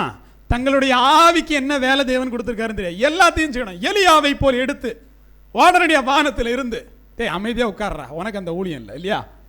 என்ன ஊழியம் கொடுத்தாரோ அதை செய்ய தெரியணும். அடுத்தவங்களுடைய ஊழியத்தை செய்ய நிற்க கூடாது. எலியா செஞ்சது போல் நாங்கள் செய்யவான்னு கேட்டோன்னு தேவன் என்ன சொன்னாரு? உனக்கு ஆவிக்கான வேலை என்னதோ அதை மட்டும் பாரு இல்லையா என்று சொல்லி அவர்களை கடிந்து கொண்டார். இங்க பிரச்சனை அவரவர்களுக்கு என்று சொல்லி ஒரு ஊழியம் இருக்கு, அதை தெரிந்து கொள்ளணும். இப்போ ஊழியம் செய்யணும்னு நினைச்சோன்னா நாளையில இருந்து நான் தான் பாஸ்டர், மீசை எடு, தாடி எடு, வெள்ளை சட்டை, வெள்ளை பேண்ட், முடிஞ்சு அவ்வளோதான் இல்லையா? ஏன்னா ஊழியன்னு அதுதான் இங்கே படிப்பிக்கப்படுது. அப்படி இல்லை. தேவனுக்கு ஊழியம் செய்கிறது ரொம்ப கஷ்டமான விஷயம். அது ரொம்ப எளிதான விஷயம் இல்லை, ரொம்ப கடினமான விஷயம். பாருங்க, தேவ சமூகத்தில் இப்படி இருந்தவர்கள் முதல்ல ஒரு பக்குவமற்றவர்களாக தான் இருந்தாங்க. யாரு? இந்த யாக்கோபும் யோவானும், இல்லையா? ஆனால் அதுக்கப்புறம் நீங்கள் பார்த்தீங்கன்னா தேவன் அவர்களை பேரிடுகிற போது அவர்கள் மீது ஒரு நோக்கம் இருந்துச்சு. ஆனால் அவன் முதல்ல தேவ சமூகத்தில் வருகிற போது அங்கிட்டு இங்கிட்டு தான் ஓடிட்டு இருந்தான். அப்புறம் தேவ சமூகத்தில் அவன் உணர்ந்து கொண்டான் தேவன் எதற்காக அழைத்தார் என்று சொல்லி. பாருங்க, பிலிப்பு போய் தேவன் இறந்துட்டாரு, உயிர் தெழுந்துட்டாரு, போயிட்டாரு. இதே கலிலியாவுக்கு பிலிப்பு போய் என்ன பண்ணுறான்? பிரசங்கம் பண்ணுறான். பிலிப்பு போய் பிரசங்கம் பண்ணி மக்கள் கலிலியர்கள் ஏற்றுக்கொண்டார்கள். எல்லாருக்கும் ஞானஸ்தானம் கொடுக்குறான். எத்தனை பேர் இங்கே ஞானஸ்தானம் பெற்றீங்க? எல்லாரும் ஞானஸ்தானம் பெற்றீங்க, சந்தோஷமான விஷயம். பிலிப்பு ஞானஸ்தானம் கொடுத்தான். யாஷோ மிஷா நாமத்தில் ஞானஸ்தானம் எல்லாரும் பெற்றுக்கிட்டாங்க. அந்த இடத்துக்கு மறுபடியும் யார் போறா? வாசிக்கலாம். அப்போஸ்தலருடைய புஸ்தகம் 8ஆம் அதிகாரம் 14 இருந்து 17 வரைக்கும். சமாரியர் தேவ வசனத்தை ஏற்றுக்கொண்டதை எருசலேமில் உள்ள அப்போஸ்தலர்கள் கேள்விப்பட்டு பேதுருவையும் யோவானையும் அவர்களிடத்திற்கு அனுப்பினார்கள். இவர்கள் வந்தபொழுது அவர்களில் ஒருவனும் பரிசுத்த ஆவியை பெறாமல் யாவாகிய யாஷோமிஷாவின் நாமத்தினாலே ஞானஸ்தானத்தை மாத்திரம் பெற்றிருந்தவர்களை கண்டு அவர்கள் பரிசுத்த ஆவியை பெற்றுக்கொள்ளும்படி அவர்களுக்காக ஜெபம் பண்ணி அவர்கள் மேல் கைகளை வைத்தார்கள். அப்பொழுது அவர்கள் பரிசுத்த ஆவியை பெற்றார்கள். அல்லேலூயா. இந்த இடத்துல ஒரு சிக்கல் இருக்கு, உங்களுக்கு புரியுதுன்னு நினைக்கிறேன். அவங்க எல்லாருமே ஞானஸ்தானம் பெற்றார்களா? தேவனுடைய சீஷன் மூலமாக தான் பெற்றாங்க, பிலிப்பின் மூலமாக தான் பெற்றாங்க. ஒன்றும் தப்பு இல்லை. ஞானஸ்தானம் பெற்ற இடத்துல என்ன இல்லை? பரிசுத்த ஆவி இல்லை. இங்கே நிறைய பேர் நினைக்கிறோம், நான் ஞானஸ்தானம் பெற்றுட்டா எல்லாம் முடிஞ்சு போச்சு. யாஷோ மிஷா நாமத்தில் ஞானஸ்தானம் நான் பெற்றிருக்கேன். அடுத்தது ஒரு விஷயம் இருக்கு. என்ன இருக்கு? பரிசுத்த ஆவி. பாருங்க, அந்த ஜனங்கள்கிட்ட பரிசுத்த ஆவி இல்லைன்னு சொன்ன உடனேயே அங்கே பேதுருவும் யோவானும் போய் என்ன பண்ணாங்க? அவர்கள் மேல் கைகளை வைத்த போது அவர்கள் என்ன பண்ணாங்க? பரிசுத்த ஆவியை பெற்றார்கள். இங்கே அநேகர்கள் தேவனை ஏற்றுக்கொள்ளாதவர்கள். ஆனால் பிலிப்பு வந்து சொன்ன உடனே ஞானஸ்தானம் பெற்றுட்டோம். ஆனால் உள்ள என்ன இல்லை? பரிசுத்த ஆவி இல்லை. இப்போ இந்த பரிசுத்த ஆவி வேணும். என்ன வேணும்? பரிசுத்த ஆவி வேணும். பரிசுத்த ஆவி இல்லைன்னா வெறும் பாத்திரம். என்ன பாத்திரம்? வெறும் பாத்திரம். கதை யாருக்கெல்லாம் ஞாபகம் இருக்கு? ஒரு ஊழியக்காரனுக்கு மனைவி இருந்தாங்க. அவங்க எப்படி இருந்தாங்க? கடன்பட்டு இருந்தாங்க. எலிசாட்ட என்ன சொன்னா தெரியுமா வார்த்தை? என் புருஷன் தேவனுக்கு உண்மையா இருந்தவன், ஆனால் நாங்கள் கடன்பட்டது நிமித்தமாக அவர்கள் என்னுடைய பிள்ளைகளை அடிமையாக்க பார்க்கிறார்கள். என்ன பார்க்குறாங்க? யார? பிள்ளைகளை அடிமையாக்க பார்க்குறாங்க. உங்களுக்கு ஒரு விஷயம் தெரியுதா? தேவ சமூகத்தில் புருஷன் ஊழியம் செஞ்சானா, இந்த அம்மா என்ன பண்ணல, பிள்ளைங்க என்ன பண்ணல, அமைதியாக உட்காந்துக்கிட்டு இருந்துச்சு. வாழ்க்கையில் என்ன வந்துச்சு? கடன் வந்துச்சு, அடிமைத்தனம் வந்துச்சு. எலிசா அந்த இடத்த விட்டு எங்கேயாவது நகர்ந்தானா? ஒன்றுமே பண்ணல. என்ன தெரியுமா சொன்னா? நீ வெறும் பாத்திரத்தை கேட்டு வாங்கி எண்ணெயை ஊற்று அப்படின்னாரு. நீ சும்மா இருக்கதான் பிரச்சனை, நீ ஊழியம் செய்ய ஆரம்பி. நிறைய வெறும் பாத்திரம் இருக்கு, எல்லாத்தையும் உன் வீட்டுக்குள்ள கொண்டு வா. பாத்திரத்தை கொண்டு வந்தது யாரு? பிள்ளைங்க. எண்ணெயை ஊற்றுனது யாரு? இந்த ஸ்திரீ. ஊழியத்தை ஸ்திரீயும் பிள்ளைகளும் நிறைவேற்ற ஆரம்பித்தார்கள். கடன் பிரச்சனை மாறி போனது. அல்லேலூயா. என் புருஷன் ஊழியம் செஞ்சான், நான் அமைதியா இருக்கேன். அப்படி இல்லை. உங்கள் மீது ஒரு ஊழியம் இருக்கிறது, அதை செய்கிற போது கடன் பிரச்சனை மாறும். அல்லேலூயா. ஒவ்வொருத்தர் மேலும் ஒரு ஊழியம் இருக்கு. அப்ப ஸ்திரீ ஊழியம் செய்ய ஆரம்பித்தான், பிள்ளைகள் ஊழியம் செய்ய ஆரம்பித்தார்கள். கடன் பிரச்சனை என்னாச்சு? அது மாறி போனது. உங்க வீட்டு பக்கத்துலேயே நிறைய வெறும் பாத்திரம் இருக்கு இல்லையா? அந்த வெறும் பாத்திரத்துக்கெல்லாம் எண்ணெயை கொண்டு போய் சேர்க்க வேண்டியது, இந்த பரிசுத்த ஆவியை கொண்டு போய் சேர்க்க வேண்டியது இடிமுழக்க பிள்ளைகளுடைய வேலையாக இருக்கிறது. வெளிச்சத்தின் பிள்ளைகளுடைய வேலையாக இருக்கிறது. தேவனை குறித்து அவர்களுக்கு அறிவிப்பது. அப்போ ஈஸியாக கடன் பிரச்சனை மாறணும்னா இது ஈஸியான வழி போல. பைபிள் அப்படி தானே சொல்லுது. கடன் பிரச்சனை மாற ஒன்றும் பண்ணலை, ஊழியம் பண்ணாப்புல. வெறும் பாத்திரத்தை வாங்கு, கொண்டு வா, வேலை முடிஞ்சு. எண்ணெயை ஊற்று, கடன் பிரச்சனை என்னாச்சு? மாறி போனது. எண்ணெய்ங்கிறது என்னது? சுவிசேஷம்ங்கிற ஊழியம் இல்லையா? தேவனை குறித்ததான செய்தியை நீங்கள் அயலாருக்கு அறிவிக்கிற போது உங்கள் கடன் பிரச்சனை அது மாறி போகிறதாக இருக்கிறது. இன்னைக்கு நிறைய பேர் ஊழியம் செய்யறதே இல்லை, உட்காந்துட்டு எனக்கு கடன் பிரச்சனையா இருக்கு, எனக்கு ஒண்ணுமே நடக்கல, என் பிள்ளைகள்லாம் அடிமையா இருக்கு. என்ன காரணம்? செய்ய வேண்டிய ஊழியத்தை செய்யாமல் போனது. வெறும் பாத்திரம் அது வெறுமனே இருக்குன்னா அதனால எந்த பிரயோஜனம் இல்லை. ஏதாவது பிரயோஜனம் இருக்கா? இன்னைக்கு நிறைய பேர் ஞானஸ்தானம் பெற்ற பாத்திரங்கள், ஆனால் வெறுமையாக இருக்கு. உள்ள என்ன இல்லை? எண்ணெய் இல்லை. உள்ள என்ன இல்லை? பரிசுத்த ஆவி இல்லை. உள்ள என்ன இல்லை? ஊழியம் இல்லை. இதனால எந்த பிரயோஜனமும் இல்லை. சபையில் வந்து உட்கார்றனால எந்த பிரயோஜனமும் இல்லை. அப்போ பிரயோஜனம் உள்ள பாத்திரம் என்ன தெரியுமா? அந்த ஸ்திரீனுடைய பாத்திரம். அது எப்படி இருந்துச்சு? எண்ணெய் உள்ளதாக இருந்துச்சு. அது அநேகருக்கு பயன்பட்டது இல்லையா? ஊற்றிட்டே இருந்தாங்க, குறைவடையவே இல்லை. ஆனபடினால் அவர்களுடைய பிரச்சனையும் மாறி போச்சு அந்த ஊழியத்தினூடாக. இங்கே வந்திருக்கக்கூடிய தேவ பிள்ளைகள் எப்பொழுது தேவ ஊழியத்தை நிறைவேற்ற ஆரம்பிக்கிறீர்களோ அப்பொழுது என்ன செய்யும்? உங்களுடைய பாத்திரங்கள் பிரயோஜனப்பட ஆரம்பிக்கும். பாத்திரம் எப்படிங்க பிரயோஜனப்படும்? பெத்தானியாவில் இந்த பொண்ணோட பாத்திரம் எப்படி பிரயோஜனப்பட்டுச்சு சொல்லுங்க? எப்படி பிரயோஜனப்பட்டுச்சு? வாசிங்க, அதை ஒருக்க கூட வாசிங்க. அவர் பெத்தானியாவில் குஷ்டரோகியா இருந்த சீமோன் வீட்டிலே போஜன பந்தி இருக்கையில் ஒரு ஸ்திரீ விலையேறப்பெற்ற நளதம் என்னும் உத்தம தைலமுள்ள வெள்ளைக்கல் பரணியை கொண்டு வந்து அதை உடைத்து அந்த தைலத்தை அவர் சிரசின் மேல் ஊற்றினாள். என்ன பண்ணாலாம்? பாத்திரத்தை உடைத்தார்கள் இல்லையா? பாத்திரத்தை என்ன பண்ணாங்க? உடைச்சாங்க. இப்போ இந்த இடத்துல நீங்கள் ஒன்று புரிஞ்சுக்கணும். பாத்திரம் வெறுமையாக இருக்கக்கூடாது. அதில் என்ன இருக்கணும்? பரிசுத்தாவி இருக்கணும், எண்ணெய் இருக்கணும். இது அப்படியே ஒரு பக்கம் ஒதுக்கி வச்சிட்டிங்கன்னா இன்னொரு கான்செப்டை தேவன் சொல்கிறார். பாத்திரம் என்ன செய்யணும்? உடைக்கப்படணும். எந்த பாத்திரம் உடைக்கப்படணும்? தேவன் இருக்கக்கூடிய பாத்திரம், எண்ணெய் இருக்கக்கூடிய பாத்திரம், அது உடைக்கப்படணும். யாஷுவா உடைக்கப்பட்டாரா? ஆமாம், உடைக்கப்பட்டார். உங்களிடத்தில் தேவன் இருந்தால் நீங்கள் உடைக்கப்படுவீர்கள். யாக்கோபு என்ன பண்ணப்பட்டான் தெரியுமா? இந்த ஏரோது ராஜா அவனை வெட்டி கொண்டார் அப்படின்னு சொல்லிட்டு பைபிள் சொல்லு. யாரை பார்த்து இடிமுழக்கத்தின் பிள்ளைன்னு கூப்பிட்டாரோ அவனை இந்த உலகம் என்ன செஞ்சு? உடைச்சு போட்டுது. அப்ப தேவன் இருக்கக்கூடிய பாத்திரம் அது உடையணும். இன்னைக்கு நிறைய பேருடைய பாத்திரம் உடையலை. இந்த சரீரம் என்ன செய்யல? உடையலை. என்னெல்லாம் இருக்கு? அதே கோபம், அதே இச்சை, அதே பாவம். சரீரம் உடையாம நீங்க என்ன பண்ண முடியாது? எண்ணெயை பயன்படுத்த முடியாது. இந்த சரீரம் உடைஞ்சாதான் எண்ணெயை பயன்படுத்த முடியும் இல்லையா? அந்த ஸ்திரீ அந்த சரீரம் உடைந்தது, ஆனபடினால் பயன்படுத்தப்பட்டது. அந்த பாத்திரம் உடைந்தது, ஆனபடினால் எண்ணெய் என்ன செஞ்சு? ஊற்றப்பட்டுச்சு. எத்தனை பேர் உடைய தயாராக இருக்கிறோமோ அத்தனை பேரை என் தேவன் வணைந்து கொள்வார். அல்லேலூயா. நம்ம முதல்ல நம்மளை உடைவதற்கு ஒப்பு கொடுக்கணும். தேவனுக்காக உடைய ஒப்பு கொடுக்கிற போது தான் தேவன் என்ன பண்ணுவார்? நம்மை வணைய ஆரம்பிப்பார். பாருங்க, உங்களுக்கெல்லாம் கிதியோன் எத்தனை பேருக்கு தெரியும்? வாசிக்கலாம். நியாயாதிபதிகள் 6வது அதிகாரம் அதனுடைய 1 to 6 வரைக்கும் வாசிங்க.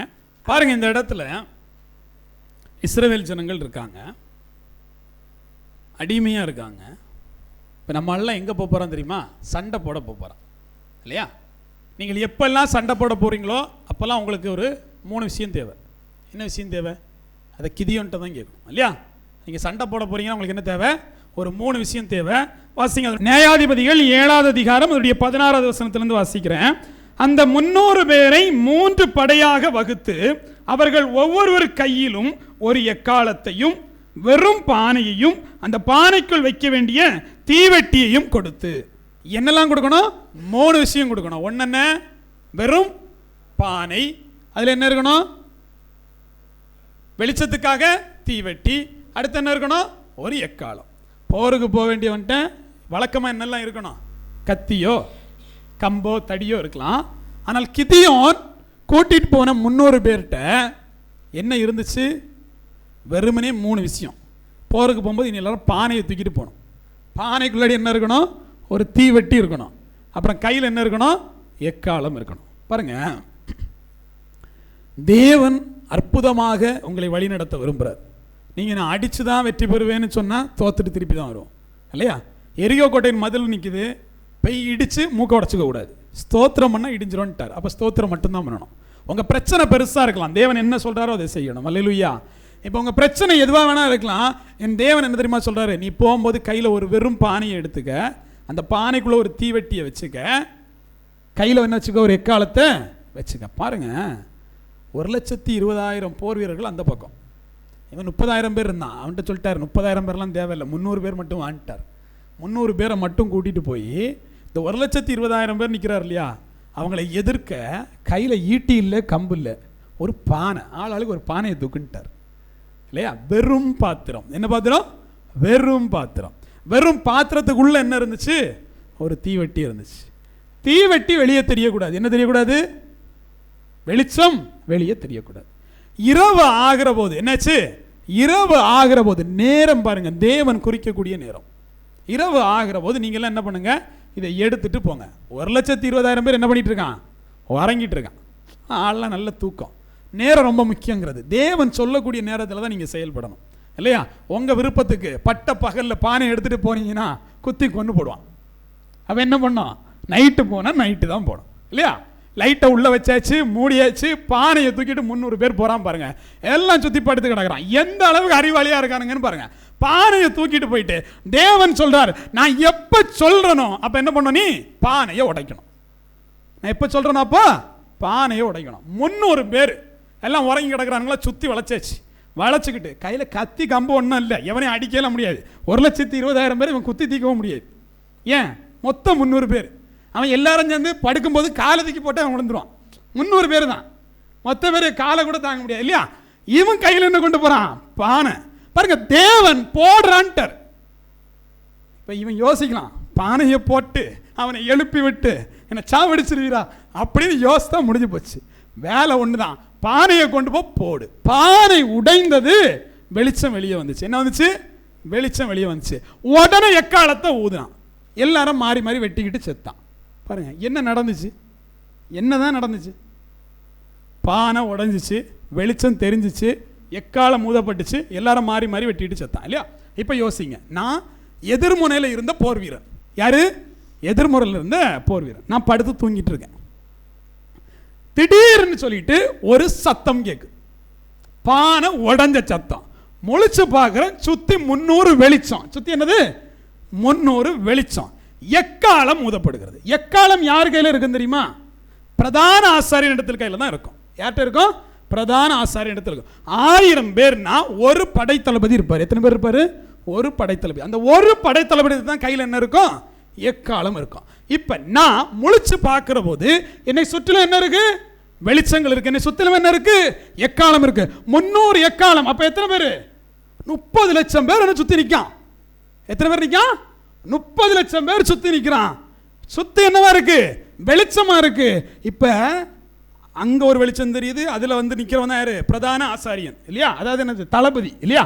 இந்த பக்கம் நிக்கிறவன் தான் தளபதி. இவன் எல்லாம் எக்காலம். அப்ப சுத்தி நிக்கிறவன் யாரு? அவாளு. வெட்டுறான்னு சொல்லிட்டு வெட்டினான். வெட்டினதெல்லாம் யாரு? இவாளையும் வெட்டினான். புரிஞ்சு இல்லையா? சுத்தி படுத்து கிடக்கிறது இவன் ஆளு தான்.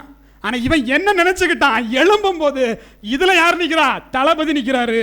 தளபதி கையில எக்காலம் இருக்கு. அப்ப சுத்தி நிக்கிறது தளபதி ஆளு. அவனை வெட்டான். வெட்டினதெல்லாம் இவன் ஆளு.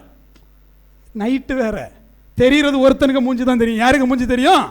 எவன் தளபதியோ அவன் மூஞ்சி தெரியும். மூஞ்ச பார்க்குறான். இவன் நம்மாள் இல்லை. அப்போ இவனை சுற்றி இருக்கதும் நம்மாள் இல்லை. அவனை போட்டு வெட்டுனு. இவன் கையில் ஈட்டியும் இல்லை, ஒன்றும் இல்லை. அவனே அவளை வெட்டி எல்லாரையும் வெட்டி சாத்தான். நம்ம ஆளு கடைசி வரைக்கும் பண்ணினது ஒன்று தான், இந்த பானையை உடைச்சது. இந்த ஒத்த பானையை உடைக்க சொல்லி இன்னும் உடைக்காம இருந்தா தேவன் இப்படி ஜெயத்தை தருவார்? புரியுதா உங்களுக்கு? தேவன் கொடுத்த வேலை ரொம்ப சின்னது. போய் சண்டை போடுங்க, அடி வைங்க அப்படின்னு இல்லை. பானை உடைக்கப்பட்டால் வெளிச்சம் வெளியே வரும், எக்காலம் ஊதப்படும், ஜெயம் உங்களுக்கு கிடைக்கும். அல்லேலூயா. அப்போ இந்த பானை தேவனுக்காக உடைக்கப்படுகிற போது, இந்த பானை தேவனுக்காக ஊழியம் செய்கிற போது, இந்த சுயம் தேவனுக்காக சாகிற போது உள்ளே இருந்து ஒரு வெளிச்சம் வரும். அதுதான் தேவ மகிமை. அது வருகிற போது எக்காலம் ஊதப்படும். நீங்கள் என்ன செஞ்சாலும் அது ஜெயம் கிடைக்கும். அல்லேலூயா. அப்ப என்ன பண்ணணும்? கிதியோனுடைய படை வீரரை போல கையில பானையை உடைக்க கத்துக்கணும் இல்லையா? இப்ப இப்படி யோசிங்களேன். பட்ட பகல்ல பானையை எடுத்துக்கிட்டு உள்ள லைட்டை வச்சுக்கிட்டு போய் அவன் பக்கத்தில் உடைச்சிருந்தா அவன் இவனை உடைச்சிருப்பான். அப்ப நேரம் ரொம்ப முக்கியம். எதை எப்ப செய்யணும்னு தேவன் தீர்மானித்த நேரம் ரொம்ப முக்கியமானதாக இருக்குது. இன்னைக்கு நம்முடைய வாழ்க்கையில நம்ம பல ஆசீர்வாதங்களை இழந்து போறோம். காரணம் தேவன் குறித்த நேரத்தில் நம்ம அந்த ஊழியத்தை நிறைவேற்றாமல் இருப்பது. அந்த மரியாள் பானையை குறித்த நேரத்தில் உடைத்தாள். கிதியோனுடைய போர் வீரர்கள் குறித்த நேரத்தில் பானையை உடைத்தார்கள். ஊழியம் நிறைவேற்றப்பட்டது. ஜெயத்தை சுதந்திரித்துக் கொண்டார்கள். உங்களுடைய வாழ்க்கையில் இந்த பானை உடைக்கப்படாமல் நீங்கள் ஆசீர்வாதத்தை பெற முடியாது. இந்த சுயம் சாகாமல் நீங்கள் ஆசீர்வாதத்தை பெற முடியாது. உங்க கோபம், உங்களுடைய பாவம், உங்களுடைய இச்சை அழியாமல் நீங்கள் தேவனுக்கு பிரியமாக வாழ முடியாது. எக்காலம் உங்களுடைய வாழ்க்கையிலும் ஊதப்படும். எக்காலம் ஜெயத்தின் அடையாளம். உங்களுடைய வாழ்க்கையில் ஆசீர்வாதம் கிடைக்கும். ஆனால் அதற்கு முதலாவது இந்த பாத்திரங்கள் எல்லாம் யாஷுவா நொறுக்கப்பட்டது போல நீங்கள் நொறுக்கும் போது, நீங்கள் நொறுக்கப்படுகிற போது உங்களிலிருந்து யார் வருவா? ஒரு வெளிச்சம் கடந்து வரும். அது யாஷ்வாவாக இருக்கிறார். அல்லேலூயா.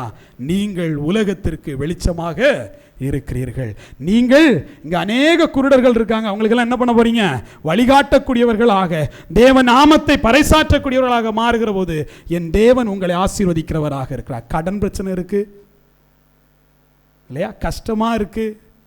ஊழியக்காரின் மனைவியிடத்தில் சொன்ன வார்த்தை ஒன்னே ஒண்ணுதான், வெறும் பாத்திரத்தை கேட்டு வாங்கு உள்ள வெளிச்சத்தோட, வெறும் பாத்திரத்தை கேட்டு வாங்கு உள்ள எண்ணெயோட. அருமையான தேவச்சனமே, வெறும் பாத்திரங்கள் அநேகம் இருக்கிறது, நீங்கள் செய்ய வேண்டிய ஊழியமும் அநேகம் இருக்கிறது. தேவனுடைய சுவிசேஷத்தை அறிவிங்கள். தேவன் உங்களுக்கான எல்லா தேவையும் அவர் சந்திப்பார். இந்த வார்த்தையினூடாக தேவன் உங்களை ஆசீர்வதிப்பாராக. ஆமென்.